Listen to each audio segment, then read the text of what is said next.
what is that transition from doing wrestling to MMA? Like, Actually, obviously, Daniel, I don't want to cut you off, but I have to because I had a fan question sent to me, and it's okay, that one. It's that okay, one. all right, sure.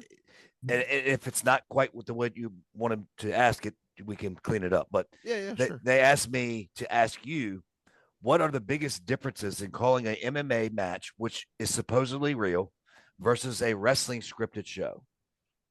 Is that what you wanted to ask, Daniel? I mean, yeah. I was just gonna say, describe the how do you go from one to the other, kind of same way. Just It's got to be hard, though, right, Johnny? I mean, it's two different things.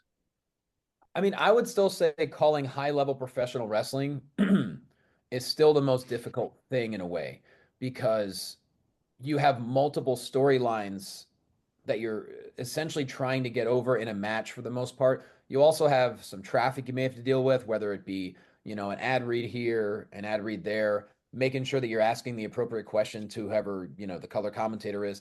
Yeah, So I think that makes it difficult because you know the story that you're trying to tell. And obviously, if a move doesn't hit in the moment, you have to, oh, man, they didn't get all of it, but, it's still effective, that kind of thing. Whereas MMA, you're not really acting per se. You're just yourself.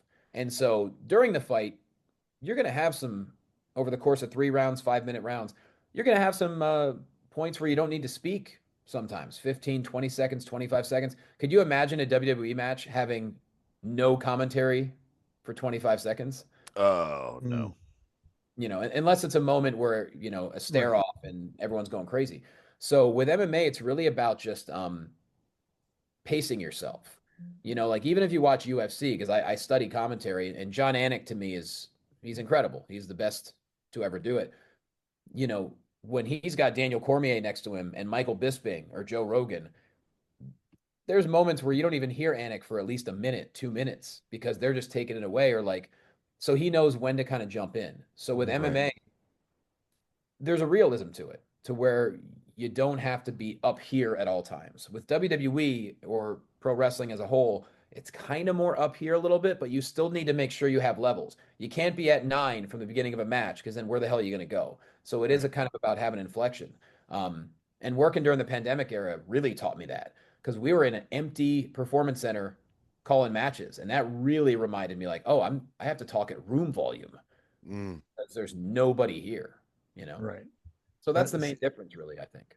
that's a huge adjustment. And speaking of huge adjustment, you talked about talking to the MMA fighters, trying to get their story because in wrestling, the wrestlers project their story to the audience. I mean, you're there as a commentator to help facilitate that story, but it almost seems like in MMA, I'm seeing recently that we're getting more, I don't want to say characters from the fighters. We're starting to see them come out a little bit more and be themselves, but be themselves a little louder, if that makes sense. Right. Dude, there are so many fighters that love wrestling and so many wrestlers that love MMA. I mean, one of the guys that is like a special guest at the event tomorrow, he'll come out and he'll do the Shawn Michaels pose. Like he's a showman and he realizes that's a big, like if you look at UFC, some of the most popular fighters of all time were the ones with dynamic personalities, whether it be Conor McGregor or, other guys that are just, or girls that are just out there. You know what I mean? Like they're not afraid to show off their personality because, I think they piggyback off each other. I think the showmanship of pro wrestling has certainly influenced MMA, and the submission holds and the realism of MMA really influenced wrestling. I mean, look at when Undertaker started doing submissions. Right. He used the triangle as a finisher for quite some time. He did. Yeah. Do you You are you actually use it familiar? on Kurt Angle on a plane once too, but that's a different story.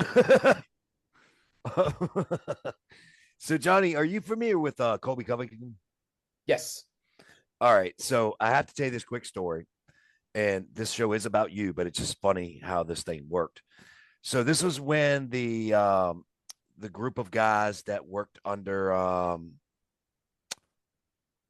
darn it, where he was trained. What's that facility that he's been on AEW before? He's been on TNA. The lead guy, uh, I know who you're talking about. Dan Lambert. Dan Lambert. American Top Team. Yeah, of course. There you go. There you go. Yes. Okay. So they came in and we had a spot set up for them. And basically the nut of it was that he was going to grab me by my neck over the rail and choke me. Right. Oh, Yes. If you go back and look at it, YouTube or whatever, it's there. And we went over it several times before. And I'm going to let you know right now, Johnny, when the red light was on, that son of a bitch grabbed me and choked the living shit out of me. I thought I was going to die. I really did. This is a shoot. I'm not lying. I could not even go to the ale house after the show. And if you don't know what the ale house is, I'm sure you do. You were in Orlando. It's a frequently visited little spot. That I could not drink a beer, which is a sin for the guy like me. I couldn't swallow.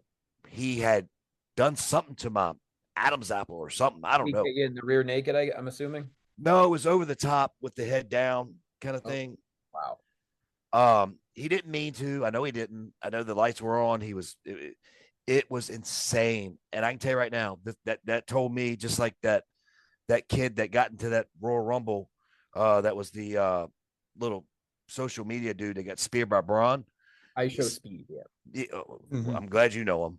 I had no idea who it was until I had to figure it out afterwards. Okay. Yeah, it's one of those deals where who is this guy? We all know now. And it's Right. over. And how many million views did that thing get? No, and I'm not downplaying it. What I'm saying is I just didn't know who the dude was. But anyway, long story I know. Long story short, he announced after that he would never get into a wrestling ring again, which goddamn, why would you? And I announced I would never be an MMA fighter.